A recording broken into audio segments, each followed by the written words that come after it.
Hello students, આજે આપણે ધોરણ 12ના ચેપ્ટર નંબર 13ના લેક્ચર નંબર 12માં આ ચેપ્ટરનો અગત્યનો અને બીજા ક્રમનો મુદ્દો વસ્તીના સવિશેષ લક્ષણો, તો એનો આપણે અભ્યાસ કરવાનો છે. તો આપણું ચેપ્ટર સજીવ અને તેની વસ્તી, તો જેમાં આપણે સજીવના લક્ષણો અને તેના દ્વારા સાધવામાં આવતા અનુકૂલન, તો એની આપણે ખાસ વાત કરેલી છે. તો આ ચેપ્ટરનો અગત્યનો બીજો મુદ્દો જે વસ્તી છે, તો વસ્તી કયા પ્રકારના લક્ષણ ધરાવે છે, વસ્તી એટલે શું, તો એની ખાસ કરીને આજે આપણે ચર્ચા કરવાની છે. તો વસ્તીના સવિશેષ લક્ષણો, તો વ્યક્તિગત સજીવની અંદર જે લક્ષણ જોવા મળતા નથી તે વ્યક્તિગત સજીવની જે વસ્તી છે એ વસ્તીની અંદર જોવા મળે છે. તો વસ્તીના લક્ષણો વ્યક્તિગત સજીવના લક્ષણોથી કઈ કઈ બાબતમાં ખાસ કરીને અલગ છે, તો એ પ્રકારના સવિશેષ લક્ષણો, તો એની આપણે ખાસ આજે ચર્ચા કરવાની છે. તો જ્યારે આપણે વસ્તીની વાત કરતા હોય તો સૌથી પહેલાં તો સજીવની વસ્તી એટલે શું, અથવા વસ્તીની આપણે વ્યાખ્યા લેવી પડે. તો સૌપ્રથમ આપણે એ સમજવાનો પ્રયત્ન કરીએ કે વસ્તી એટલે શું. દાખલા તરીકે કોઈપણ એક નિશ્ચિત વિસ્તાર છે, કોઈપણ એક નિશ્ચિત ભૌગોલિક પ્રદેશ છે અને તેની અંદર એ જાતિના સજીવનો વસવાટ છે. તો સૌથી પહેલાં તો જાતિ તમને ખબર છે, એક જ સરખા લક્ષણ ધરાવતા અને એકબીજા સાથે આંતરપ્રજનન કરી શકતા હોય એવા સજીવનો સમૂહ, એટલે કે જેના લક્ષણોમાં વધુમાં વધુ સામ્યતા છે અને જે સજીવો આડાઅવળા એકબીજા સાથે આંતરપ્રજનન કરી શકે છે, તો એવા સજીવના સમૂહને આપણે જાતિ કહીએ છીએ. તો હવે એક જ જાતિના સજીવો કોઈ નિશ્ચિત વિસ્તારની અંદર, કોઈ નિશ્ચિત ભૌગોલિક સ્થાનની અંદર વસવાટ કરતા હોય તો તે ભૌગોલિક વિસ્તાર પૂરતી તે જાતિની વસ્તી બનાવે છે, એવું કહી શકો. તો વસ્તી એટલે શું, એની આપણે ચોક્કસ વ્યાખ્યા લેવી હોય તો એક જ જાતિના સજીવો જે નિશ્ચિત વિસ્તારની અંદર વસવાટ કરે છે અને એ જાતિના સજીવ વચ્ચે આંતરસ્પર્ધા થાય છે, સજીવો એકબીજા સાથે સ્પર્ધા કરે છે, કારણ કે એક જ જાતિના સજીવોની લગભગ જરૂરિયાત એક સરખી હોય છે. તો જે ભૌગોલિક સ્ત્રોતો છે, કુદરતી સ્ત્રોતો છે, એની પ્રાપ્તિ માટે સજીવ વચ્ચે ભાગીદારી થાય છે, સજીવ વચ્ચે સ્પર્ધા થાય છે અને એક જ વસ્તીના સજીવો એકબીજા સાથે આંતરપ્રજનન કરે છે. તો એકબીજા સાથે આંતરપ્રજનન કરી શકતા, એકબીજા સાથે સ્પર્ધા કરતા અને એક જ ભૌગોલિક વિસ્તારની અંદર વસવાટ કરતા એક જ જાતિના સજીવનો સમૂહ, જેને આપણે તે જાતિની તે વિસ્તાર પૂરતી વસ્તી કહીએ છીએ. તો વસ્તી એટલે કોઈ નિશ્ચિત વિસ્તારની અંદર વસવાટ કરતા એક જ જાતિના સજીવનો સમૂહ. તો જાતિ ઉપરથી તમે વસ્તીની વ્યાખ્યા લઈ શકો. બીજી અગત્યની વસ્તુ, એક વસ્તીમાં આવતા બધા સજીવ જે એક જ જાતિના છે, તો જેથી કરીને સજીવો એકબીજા સાથે પ્રજનન કરી શકે છે, આંતરપ્રજનન કરી શકે છે. પણ આંતરપ્રજનનની પ્રક્રિયા જે ખરેખર લિંગી પ્રજનન સાથે સંકળાયેલી છે, તો લિંગી પ્રજનનની ક્રિયાથી જે સજીવો ઉત્પન્ન થાય છે, પેદા થાય છે, એ સજીવો તો વસ્તી રચે જ છે. પણ જો સજીવો લિંગી પ્રજનન ન કરતા હોય, આંતરપ્રજનન ન કરતા હોય, પણ અલિંગી પ્રજનન કરતા હોય, તો અલિંગી પ્રજનનની ક્રિયાથી ઉત્પન્ન થયેલા સજીવો પણ વસ્તીની રચના તો કરે છે. તો એ વસ્તીનો પણ આપણે પરિસ્થિતિ વિદ્યાની અંદર અભ્યાસ તો આપણે કરીએ જ છીએ. તો સજીવ લિંગી પ્રજનનથી સર્જાયેલ હોય કે અલિંગી પ્રજનનથી સર્જાયેલ હોય, એક જ સરખા સજીવનો સમૂહ નિશ્ચિત વિસ્તારની અંદર તે જાતિની વસ્તીનું નિર્માણ કરે છે. તો વસ્તી એટલે શું, જેની આપણે ઊંડાણપૂર્વકની ચર્ચા કરી. ત્યારબાદ વસ્તીના અમુક આપણે ઉદાહરણ લેવાના છે. તો ઘણા બધા ઉદાહરણ તમે આપી શકો. દાખલા તરીકે ગીરના જંગલમાં સિંહની વસ્તી. તો ગીરનું જંગલ એક નિશ્ચિત વિસ્તાર, ભૌગોલિક વિસ્તાર છે, સિંહ જાતિ છે. તો આપણે એમ કહીએ કે ગીરના જંગલમાં સિંહની સંખ્યા 400 છે. તો ગીરના જંગલમાં સિંહની વસ્તીનું કદ 400 છે. એવી જ રીતે ગીરના જંગલમાં હરણની વસ્તી, ગીરના જંગલમાં લીમડાના વૃક્ષોની વસ્તી. તો આવા વસ્તીના તમે ઘણા બધા ઉદાહરણ આપી શકો. તળાવની અંદર દેડકાની વસ્તી, તળાવની અંદર માછલીની વસ્તી, કોઈ જંગલ પ્રદેશમાં વાંસના વૃક્ષોની વસ્તી, વર્ષોથી તેજાયેલો વસવાટ હોય. તેજાયેલો વસવાટ એટલે કોઈ ઘર દાખલા તરીકે વર્ષોથી પડતર પડેલું છે, ઘણા બધા વર્ષોથી ઘર ખુલેલ નથી, તો એ ઘરની અંદર એ તેજાયેલા વસવાટની અંદર વસવાટ કરતા ઉંદરોની વસ્તી. પેટ્રી ડીશની અંદર તમે સંવર્ધન માધ્યમ બનાવેલું છે બેક્ટેરિયાના ઉછેર માટેનું, તો કાચની પેટ્રી ડીશમાં સંવર્ધન માધ્યમની અંદર બેક્ટેરિયાની વસ્તી. તો આવા વસ્તીના તમે ઘણા બધા ઉદાહરણ લઈ શકો. તો હવે અગત્યનો મુદ્દો આપણા માટે સજૈવિક સ્તરે જેમ આપણે પરિસ્થિતિ વિદ્યા સમજ્યા, એ મુદ્દો આપણે અત્યારે પૂરો કર્યો, એમ વસ્તી પરિસ્થિતિ વિદ્યાનો હવે આપણે અભ્યાસ કરવાનો છે. તો પરિસ્થિતિ વિદ્યાનો અભ્યાસ કરવા માટેનું વસ્તી એક મોટામાં મોટું પાસું છે, એક મોટામાં મોટું કારણ છે. વસ્તીનો આપણે પરિસ્થિતિ વિદ્યાની દ્રષ્ટિએ અભ્યાસ કરીએ, એટલે કે વસ્તી પરિસ્થિતિ વિદ્યાનો જ્યારે આપણે અભ્યાસ કરતા હોય તો આપણે પરિસ્થિતિ વિદ્યાને સજીવોની જનીન વિદ્યા અને ઉદ્વિકાસ એની સાથે એની કડીઓ આપણે જોડી શકીએ. પરિસ્થિતિ વિદ્યાની અંદર જ્યારે આપણે વસ્તીના લક્ષણોનો અભ્યાસ કરીએ છીએ તો અલગ અલગ વસ્તીની અંદર એના જનીનોના પ્રકાર, જનીનોની સંખ્યા કેવી છે, એનું જનીન બંધારણ કેવું છે, એ સમજવાનો આપણે પ્રયત્ન કરીએ છીએ. અને ભેગું દરેક વસ્તીના સજીવો એટલે કે અલગ અલગ વસ્તી ઉદ્વિકાસની દ્રષ્ટિએ કઈ રીતે વિકસિત થયેલી છે એનો ભેગો આપણે અભ્યાસ કરીએ છીએ. તો વસ્તી પરિસ્થિતિ વિદ્યાનો અભ્યાસ કરવાથી આપણે પરિસ્થિતિ વિદ્યાને જનીન વિદ્યા અને ઉદ્વિકાસની સાથે એની કડીઓ જોડી શકીએ. હવે વ્યક્તિગત સજીવના લક્ષણો, તો વ્યક્તિગત સજીવ આપણે કોને કહીએ છીએ? દાખલા તરીકે આપણે એમ કહીએ કે ગીરના જંગલમાં સિંહની સંખ્યા 400 છે, તો 400 સિંહનો સમૂહ એ સિંહની વસ્તી છે, પણ એમાંથી કોઈ પણ એક જ સિંહને પસંદ કરવામાં આવે તો તે વસ્તીનો વ્યક્તિગત સજીવ છે. તો વ્યક્તિગત સજીવ એટલે શું? તો વ્યક્તિગત સજીવ જે પર્યાવરણની અંદર વસવાટ કરે છે તો એની આજુબાજુનું પર્યાવરણ જ્યારે જ્યારે પરિવર્તન પામતું હોય, પર્યાવરણ બદલાતું હોય, ત્યારે એ સજીવ એ પર્યાવરણની સામે પ્રતિક્રિયા આપે છે, એની સામે અનુકૂલન સાધવાની ક્ષમતા ધરાવે છે. તો વ્યક્તિગત સજીવ એટલે બદલાયેલી પર્યાવરણીય પરિસ્થિતિને અનુરૂપ થતો હોય તો આ પ્રકારનું લક્ષણ ધરાવતો ઘટક જેને આપણે વ્યક્તિગત સજીવ કહીએ છીએ. તો એના ઉપરથી વસ્તી એટલે શું? તો આપણને ખબર છે એક જ જાતિના ઘણા બધા સજીવનો સમૂહ જેને આપણે વસ્તી કહીએ છીએ. તો વસ્તી એટલે તો કે આખી વસ્તી અથવા વસ્તીના બધા સજીવો જે પ્રાકૃતિક પસંદગીની ક્રિયા દ્વારા વિકાસની પ્રક્રિયા નક્કી કરે છે. આપણે એક વ્યક્તિગત સિંહના લક્ષણો લઈ અને વસ્તીના બધા સિંહના લક્ષણો લઈ તો બધા સિંહના કુલ લક્ષણોની સંખ્યા જે વધારે છે એમાં ભિન્નતાનો દર છે વધારે છે. તો આખી જાતિ, આખી વસ્તીના લક્ષણોનો વિકાસ જે વસ્તી ઉપર આધારિત છે, પ્રાકૃતિક પસંદગીની ક્રિયા દ્વારા પર્યાવરણની જરૂરિયાત પ્રમાણે ધીમે ધીમે વસ્તી પોતાના લક્ષણો જરૂરિયાત પ્રમાણે વિકસિત કરે છે. તો અગત્યના બે મુદ્દા છે, એક વ્યક્તિગત સજીવ અને વસ્તી. તો વસ્તી એટલે શું અને વસ્તીના ઉદાહરણો, બે મુદ્દાની આપણે ચર્ચા કરી. તો હવે આપણો મુખ્ય પ્રશ્ન છે વસ્તીના સવિશેષ લક્ષણો. તો વસ્તીના સવિશેષ લક્ષણોની અંદર સૌથી પહેલું લક્ષણ જે આપણે ચર્ચા કરવાની છે એ જન્મદર અને મૃત્યુદર છે.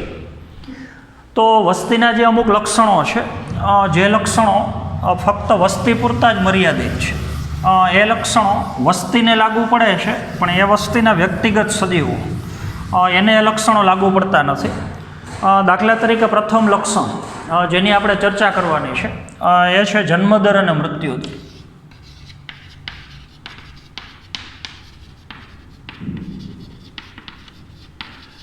તો આ બે લક્ષણો જે ફક્ત વસ્તીને જ લાગુ પડે છે, વ્યક્તિગત સજીવને લાગુ પડતા નથી.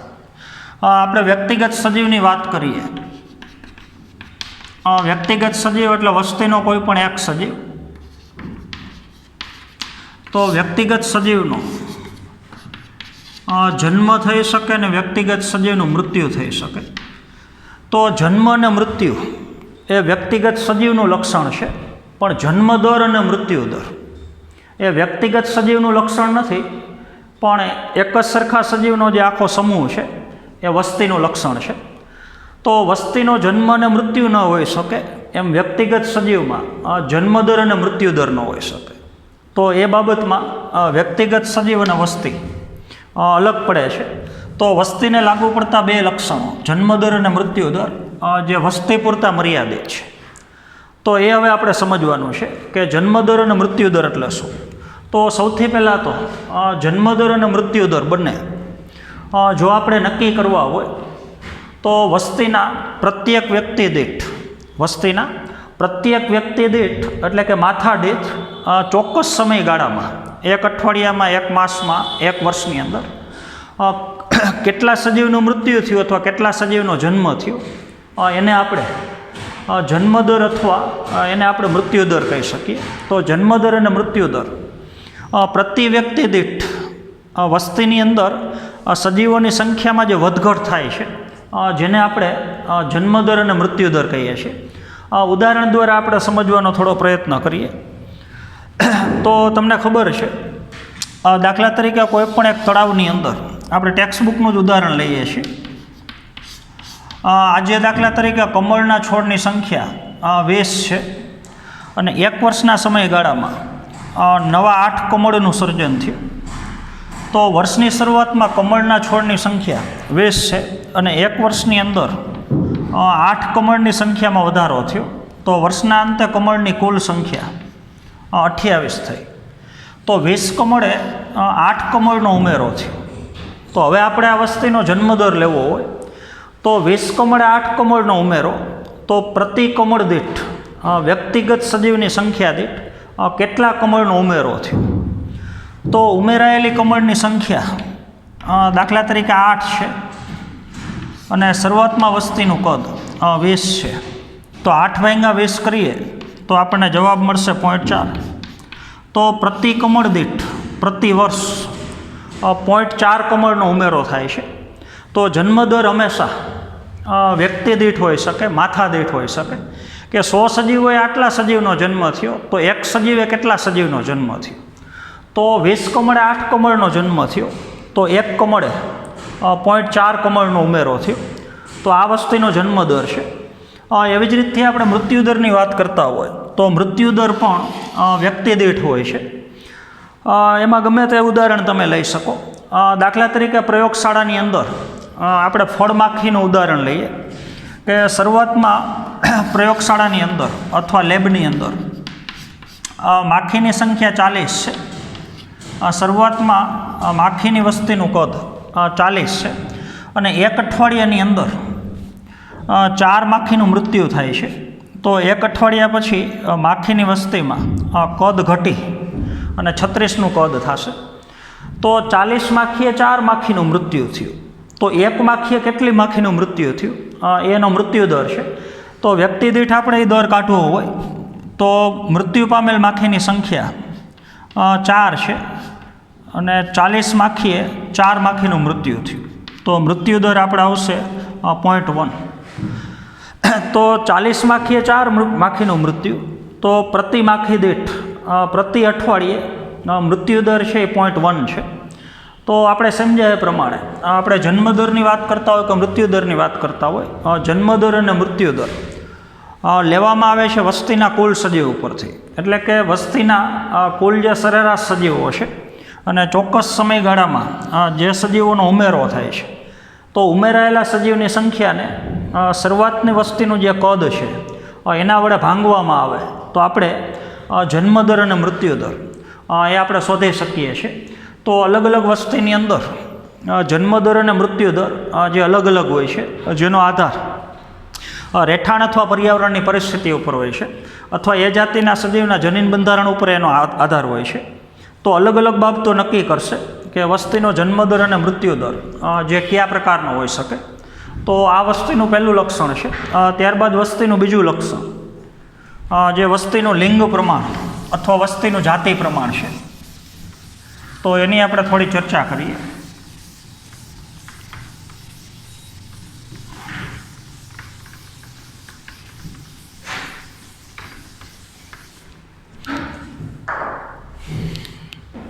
તો વસ્તીનું બીજા ક્રમનું લક્ષણ જે લિંગ પ્રમાણ અથવા જાતિ પ્રમાણ છે.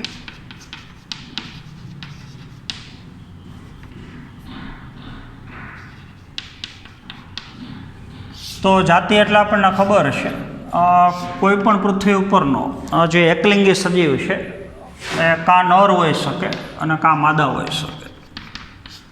તો નર જાતિ અને માદા જાતિ. તો વસ્તીની અંદર જે કુલ સજીવની સંખ્યા છે, દાખલા તરીકે 1000ની વસ્તીનું એક ગામ છે, મનુષ્યની આપણે વસ્તીની વાત કરીએ છીએ, જેની અંદર પુરુષોની સંખ્યા, નરની સંખ્યા 600 હશે અને સ્ત્રીઓની સંખ્યા 400 હશે. તો વસ્તીના કુલ કદમાં, એટલે કે વસ્તીની અંદર જે કુલ સજીવોની સંખ્યા છે એ કુલ સજીવોની સંખ્યાની સાપેક્ષમાં કેટલા નર સજીવ છે અને કેટલા માદા સજીવ, તો આપણને ખબર છે 60% નર સજીવ છે અને 40% માદા સજીવ છે. તો એકબીજાની સાપેક્ષમાં જે લિંગ પ્રમાણ અથવા જાતિ પ્રમાણથી, તો અલગ અલગ સજીવોની વસ્તીમાં અલગ અલગ જાતિની વસ્તીની અંદર લિંગ પ્રમાણ જે અલગ અલગ પ્રકારનું હોઈ શકે, 50-50%નો રેશિયો હોઈ શકે, 65-35નો રેશિયો હોઈ શકે, 60-40નો રેશિયો હોઈ શકે. તો અલગ અલગ જાતિની અંદર અથવા અલગ અલગ જાતિની વસ્તીની અંદર લિંગ પ્રમાણ અથવા જાતિ પ્રમાણ જે અલગ અલગ હોઈ શકે. તો લિંગ પ્રમાણ પણ સજીવનું એક અથવા વસ્તીનું એક અગત્યનું લક્ષણ છે. ત્યારબાદ વસ્તીનું ત્રીજા ક્રમનું લક્ષણ જે વસ્તીનું વય વિતરણ છે, તો એની આપણે ચર્ચા કરીએ. ત્રીજા ક્રમનું લક્ષણ વસ્તીનું વય વિતરણ અથવા તેને વસ્તીના વય પિરામિડે કહી શકો, અથવા વસ્તીના આપણે વય જૂથની ચર્ચા કરવાની છે. તો વસ્તીનું વય વિતરણ એ આપણે થોડું સમજવાનું છે. આપણે મનુષ્યનું જ ઉદાહરણ લઈએ. XYZ કોઈ પણ એક ગામ છે અને એ ગામની અંદર મનુષ્યની વસ્તીનું કદ દાખલા તરીકે 10,000 છે. તો સજીવની કોઈ પણ વસ્તી, કોઈ પણ સજીવ હોય, વનસ્પતિ હોય, પ્રાણી હોય, નિમ્ન કક્ષાના હોય, ઉચ્ચ કક્ષાના હોય, કોઈ પણ વસ્તીની અંદર બધાય સજીવો જેની ઉંમર અથવા વય એક સરખી ન હોય, તો કોઈ પણ વસ્તીમાં ઉંમરના આધારે, વયના આધારે 3 પ્રકારના જૂથ હાજર હોય છે. 1000 સજીવમાંથી 10,000 સજીવમાંથી અમુક મનુષ્ય છે એ પૂર્વ પ્રજનન વય ધરાવે છે, અમુક મનુષ્ય જે પ્રજનન વય ધરાવે છે, અને અમુક મનુષ્ય એવા છે કે જે પશ્વ પ્રજનન વય ધરાવે છે. આપણે મનુષ્યની વાત કરતા હોય તો 15 કે 16 વર્ષ સુધીની ઉંમર, જન્મથી શરૂ કરી અને 15 કે 16 વર્ષ સુધીની ઉંમર, તો એને આપણે પૂર્વ પ્રજનન વયની વ્યક્તિઓ કહીએ છીએ. 15 કે 16 વર્ષથી શરૂ કરી અને 45 વર્ષ સુધીની ઉંમર, તો એને આપણે પ્રજનન વય કહીએ છીએ. અને 45 વર્ષથી ઉપરની ઉંમર, તો એને આપણે પશ્વ પ્રજનન વય કહીએ છીએ. તો એક જ વસ્તીની અંદર વય ઉપરથી સજીવોના 3 પ્રકારના જૂથ છે, એટલે કે 3 પ્રકારના વય જૂથ છે: પૂર્વ પ્રજનન વય અને પશ્વ પ્રજનન વય. એવું સજીવોનું જૂથ કે જેને હજી લિંગી પ્રજનન કરવાની ક્ષમતા પ્રાપ્ત કરેલ નથી, પ્રજનન કર્યા પહેલાંની ઉંમર, એટલે કે પૂર્વ પ્રજનન વય. એવું સજીવોનું જૂથ કે જેમાં લિંગી પ્રજનન કરવાની ક્ષમતા છે, તો એ પ્રજનન વય જૂથ. અને એવા સજીવોનું જૂથ જેની પ્રજનન કરવાની ક્ષમતા અટકી ગયેલ છે, પ્રજનન કરવાની ક્ષમતા પૂરી થઈ ગયેલ છે, તો એને આપણે પશ્વ પ્રજનન વય જૂથ કહીએ છીએ. તો કોઈ પણ સજીવની વસ્તી હોય, વનસ્પતિ હોય, પ્રાણી હોય, એમાં વય ઉપરથી સજીવો 3 પ્રકારના હોઈ શકે. એટલે કે એક જ વસ્તીમાં બધા સજીવોની ઉંમર જે એક સરખી નથી, તો જેને આપણે વસ્તીનું વય વિતરણ કહીએ છીએ. ત્યારબાદ વસ્તીના વય વિતરણમાં જે 3 વય જૂથ છે એને જો આપણે ગ્રાફ સ્વરૂપે દર્શાવીએ, એને આપણે ગ્રાફ સ્વરૂપે રેખાંકિત કરીએ, તો એક ચોક્કસ આકારનો પિરામિડ બને છે અને જેને આપણે વસ્તીના પિરામિડ કહીએ છીએ. તો વસ્તીના પિરામિડની રચના વસ્તીના વય વિતરણ ઉપરથી થાય છે. એક આપણે ઉદાહરણ લઈએ. દાખલા તરીકે 10,000ની વસ્તીનું કદ છે, તો જેમાંથી 5,000 સજીવો દાખલા તરીકે પૂર્વ પ્રજનન વયના છે, 3,000 સજીવો જે પ્રજનન વયના છે અને 2,000 સજીવો જે પશ્વ પ્રજનન વયના છે. તો સજીવોની કુલ સંખ્યા જે 10,000 છે.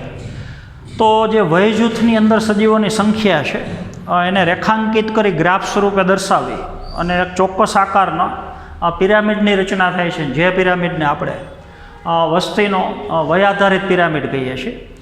તો સંખ્યા ઉપરથી આપણે પહોળાઈ નક્કી કરવાની છે. પૂર્વ પ્રજનન વય જે પિરામિડમાં તળિયે મૂકવાની, પ્રજનન વય પિરામિડમાં વચ્ચે મૂકવાની અને પશ્વ પ્રજનન વય જે પિરામિડની ટોચ રચે છે. તો આના ઉપરથી આપણે આકૃતિ ડ્રો કરવાનો પ્રયત્ન કરીએ. 5,000 સજીવની સંખ્યા તો આટલા સેન્ટીમીટર એ આપણે નક્કી કરવાનું છે. ત્યારબાદ 3,000 સજીવોની સંખ્યા અને ત્યારબાદ 2,000 સજીવોની સંખ્યા. તો તમે જોઈ શકો છો પિરામિડનો પાયો કે જેની અંદર આપણે પૂર્વ પ્રજનન વયની વ્યક્તિ જે સૌથી વધારે છે એનાથી ઓછી સંખ્યા પ્રજનન વયની છે ને એનાથી ઓછી સંખ્યા જે પશ્વ પ્રજનન વયની છે. તો ઘરડા વ્યક્તિઓની સંખ્યા ઓછી છે અને નાની ઉંમરના વ્યક્તિઓની સંખ્યા વધુ છે. જો કોઈ વસ્તીની અંદર નાની ઉંમરના વ્યક્તિઓની સંખ્યા વધારે હોય તો એ બતાવે છે કે વસ્તીનો જન્મદર ઊંચો છે અને ઘરડા વ્યક્તિ ઓછા છે તો મૃત્યુદર નીચો છે. તો જે વસ્તીની અંદર જન્મદર ઊંચો હોય ને મૃત્યુદર નીચો હોય તો તમે કહી શકો કે દર વર્ષે વસ્તીનું કદ વધતું જાય છે. તો જો કોઈ વસ્તી વધતી વસ્તી હોય તો એમાં પિરામિડનો અંદાજિત આકાર ત્રિકોણાકાર બને છે. એટલે કે વયજૂથ ઉપરથી જે પિરામિડની આપણે રચના કરી છે એ રચાતા પિરામિડનો આકાર જો ત્રિકોણાકાર હોય તો વધતી વસ્તી છે, દર વર્ષે વસ્તીનું કદ વધતું જાય છે કારણ કે એના મૃત્યુદર કરતાં જન્મદરનું પ્રમાણ વધારે છે. અમુક વસ્તી સ્થિર હોય છે. આ જ પ્રમાણે આપણે વિભાજન કરી સંખ્યા થોડી બદલાવીએ તો દાખલા તરીકે આપણને પિરામિડ આવો મળે છે, ઊંધો પિરામિડ મળે છે.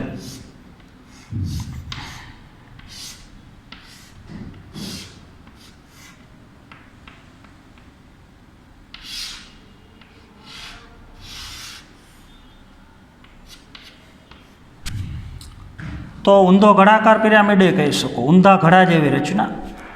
તો પૂર્વ પ્રજનન વયની વ્યક્તિઓ ઓછી છે ને એની સાપેક્ષમાં પશ્વ પ્રજનન વયની વ્યક્તિઓ વધારે છે. તો આમાં જન્મદર નીચો હશે ને મૃત્યુદર ઊંચો હશે. એટલે કે રચાતા પિરામિડનો આકાર ઊંધા ઘડાકાર હોય તો એ ઘટતી વસ્તી છે. વર્ષના અંતે વસ્તીનું કદ છેના કરતાં ઘટે છે. ત્યારબાદ ત્રીજા પ્રકારનો પિરામિડ સ્થિર વસ્તી માટેનો.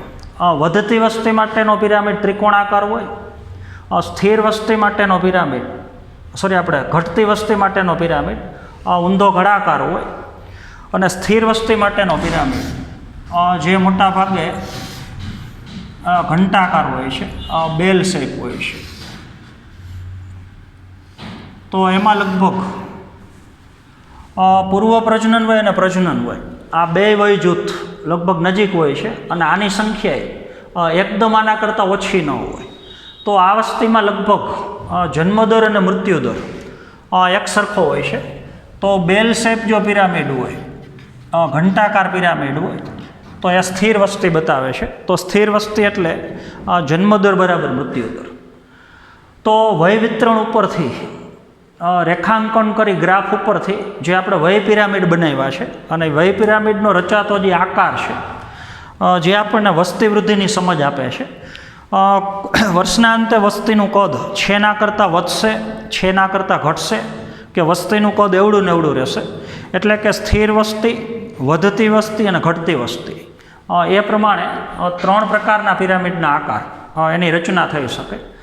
તો વસ્તીનું વય વિતરણ એ વસ્તીનું એક ખૂબ અગત્યનું લક્ષણ છે. અને ત્યારબાદ વસ્તીનું છેલ્લા ક્રમનું લક્ષણ, જે વસ્તીનું કદ છે. વસ્તીના કદને બીજા નામે તમે વસ્તીનું ગીચતાય કહી શકો. નંબર ઓફ ઓર્ગેનિઝમ, તો વસ્તી ગીચતાને આપણે કેપિટલ N સંજ્ઞાથી દર્શાવીએ છીએ.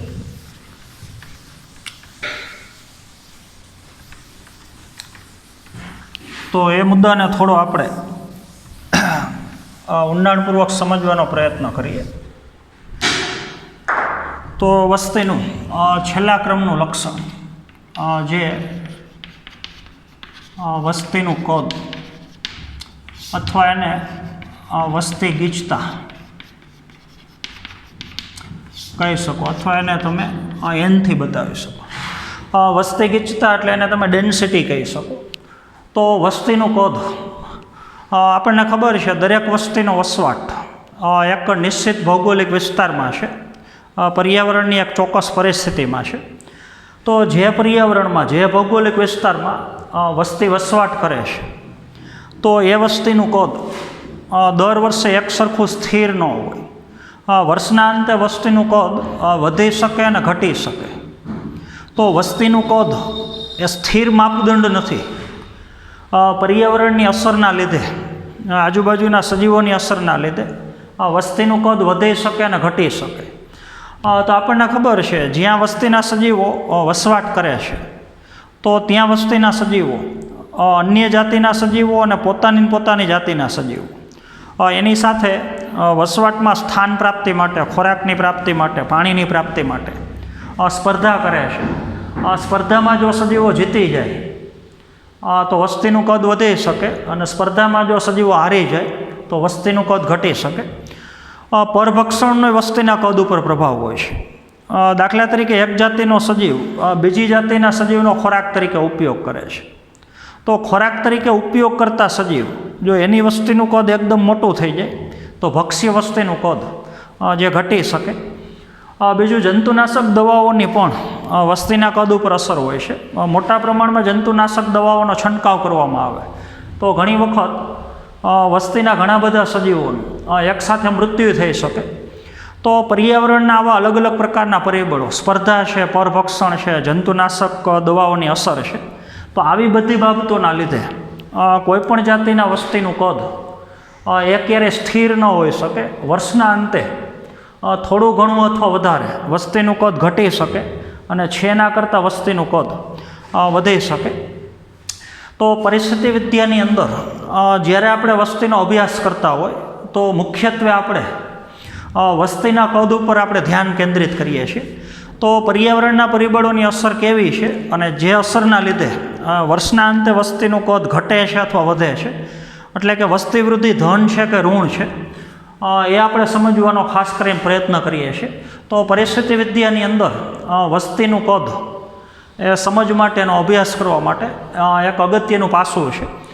તો જ્યારે આપણે કોઈપણ વસ્તીના કદની આપણે વાત કરતા હોય તો વસ્તીનું કદ, એનું બીજું નામ, એને આપણે વસ્તી ગીચતાય કહી શકીએ. તો વસ્તીનું કદ અથવા વસ્તી ગીચતા એટલે શું, તો એ આપણે થોડું સમજીએ. નિશ્ચિત વિસ્તારની અંદર અથવા એકમ ક્ષેત્રફળની અંદર કોઈ જાતિની વસ્તીમાં કુલ સજીવોની સંખ્યા કેટલી છે એને તે વિસ્તારની, તે વસ્તીની આપણે ગીચતા કહીએ છીએ. આપણે બે એરિયા લઈએ, દાખલા તરીકે એક આપણે રાજકોટની વાત કરીએ અને બીજું આપણે જામનગરની વાત કરીએ. દાખલા તરીકે બે વિસ્તારનું ક્ષેત્રફળ સરખું છે, 20 કિલોમીટર બાય 20 કિલોમીટર. આનું ક્ષેત્રફળ એવડું છે, દાખલા તરીકે 20 કિલોમીટર બાય 20 કિલોમીટર. પણ આપણે એવું કહે કે અહીંયા મનુષ્યની વસ્તી 15 લાખ છે અને અહીંયા મનુષ્યની વસ્તી 10 લાખ છે. તો ક્ષેત્રફળ એક જ સરખું છે. 20 કિલોમીટર બાય 20 કિલોમીટરના એરિયામાં મનુષ્યની વસ્તી 15 લાખ છે અને 20 કિલોમીટર બાય 20 કિલોમીટરના એરિયામાં મનુષ્યની વસ્તી 10 લાખ છે. તો આ વિસ્તાર કરતાં આ વિસ્તારની અંદર કોઈપણ જાતિમાં વ્યક્તિગત સજીવોની સંખ્યા વધારે છે તો એની વસ્તી ગીચતા વધુ છે. તો એકમ ક્ષેત્રફળની અંદર કોઈ વસ્તીમાં કેટલા સજીવો હાજર છે એને આપણે તે વિસ્તારની, તે વસ્તી માટેની વસ્તી ગીચતા કહીએ છીએ. તો જેમ એકમ ક્ષેત્રફળની અંદર સજીવોની સંખ્યા વધારે એમ વસ્તી ગીચતા વધારે, અને એકમ ક્ષેત્રફળની અંદર સજીવોની સંખ્યા ઓછી એમ વસ્તી ગીચતા ઓછી. તો વસ્તીનું કદ અથવા વસ્તી ગીચતા એક જ વિસ્તારની અંદર એક જ વસ્તીમાં અલગ અલગ સમય અલગ અલગ હોઈ શકે. ભરતપુરની અંદર જે પક્ષીઓ માટેનું અભયારણ્ય છે, બર્ડ સેન્ચ્યુરી છે, એમાં અમુક સિઝનની અંદર દાખલા તરીકે સાઇબેરિયન પક્ષી, તો એની સંખ્યા એકદમ વધારે હોય છે. તો એ વિસ્તારમાં અમુક સિઝનની અંદર વસ્તી ગીચતા વધારે હોય છે. ધીમે ધીમે પક્ષીઓ પોતાના મૂળ દેશ તરફ પાછા ફરે છે. તો છેલ્લે પક્ષીઓની સંખ્યા મોટા વિસ્તારની અંદર 10 કે 15ની સંખ્યાએ હોઈ શકે. તો એ જ વિસ્તારમાં બીજી સિઝનની અંદર એ પક્ષીઓની સંખ્યા ઓછી હોઈ શકે.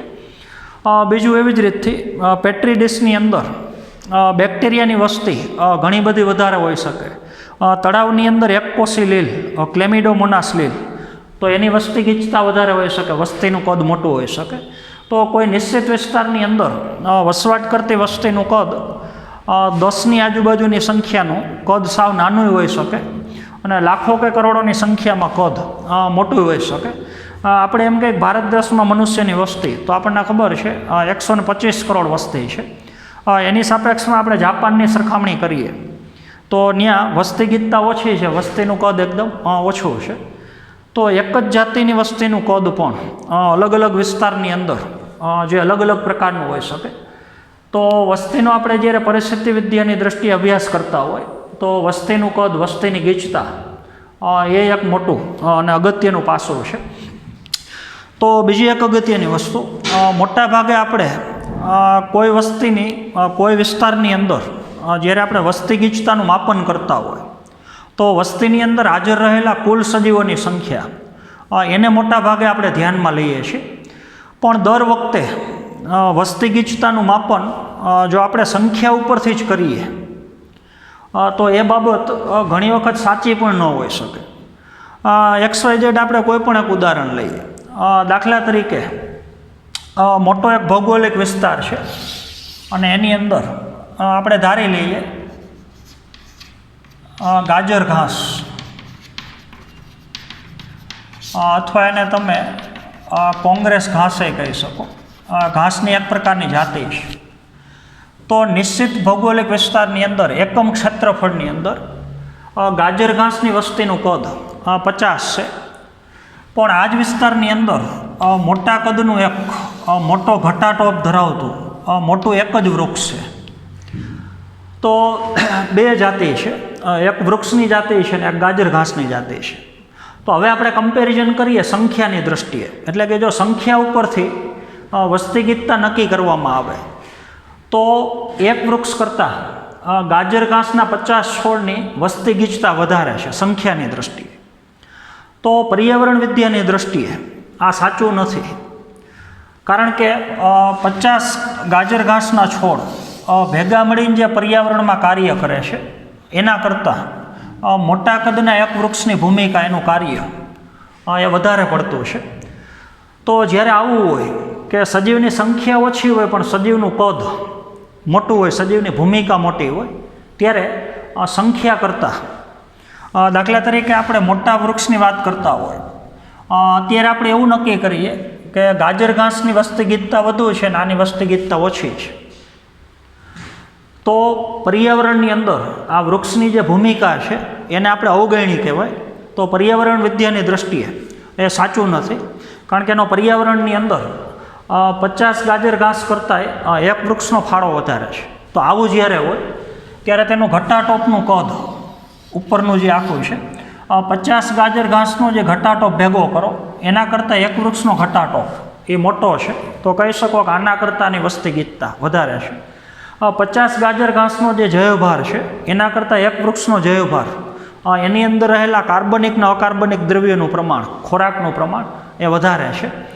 તો જ્યારે જ્યારે સજીવોની સંખ્યા ઓછી હોય પણ સજીવનું કદ એકદમ મોટું હોય તો સંખ્યા ધ્યાનમાં ન લેતા એનું વસવાટની અંદર ફેલાવો, એનો ઘટાટોપ, એનો જૈવભાર, એવી બાબતોને આપણે વસ્તી ગીચતા છે એ માપવા માટે આપણે ધ્યાનમાં લઈ શકીએ. બીજી અગત્યની વસ્તુ, જ્યારે આપણે વસ્તી ગીચતાનું માપન કરતા હોય તો મોટાભાગે વસ્તી ગીચતાનું માપન વસ્તીની અંદર હાજર રહેલા કુલ સજીવોની સંખ્યા કેટલી છે એ ગણતરી ઉપરથી કરીએ છીએ. તો બે પ્રકારની વસ્તી ગીચતા, એક નિરપેક્ષ વસ્તી ગીચતા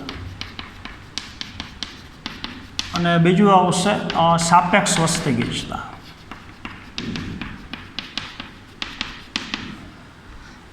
ઘણી વખત એવું હોય કે કોઈ સજીવની વસ્તીમાં સજીવોની સંખ્યા એટલી બધી વધારે હોય કે સજીવોની ચોક્કસ સંખ્યાની ગણતરી કરવી ઘણી બધી મુશ્કેલ હોય.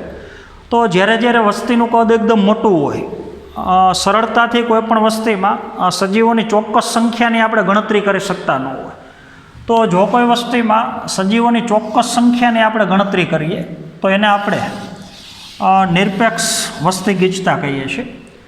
તો બહુ વસ્તીનું કદ મોટું હોય, સરળતાથી બધા સજીવોની સંખ્યા ગણી શકાય એવી ન હોય, તો નિરપેક્ષ વસ્તી ગીચતાની જગ્યાએ આપણે સાપેક્ષ વસ્તી ગીચતાનો ઉપયોગ કરીએ છીએ. અંદાજા ઉપરથી આપણે નક્કી કરીએ છીએ કે વસ્તીનું કદ છે કેવડું છે.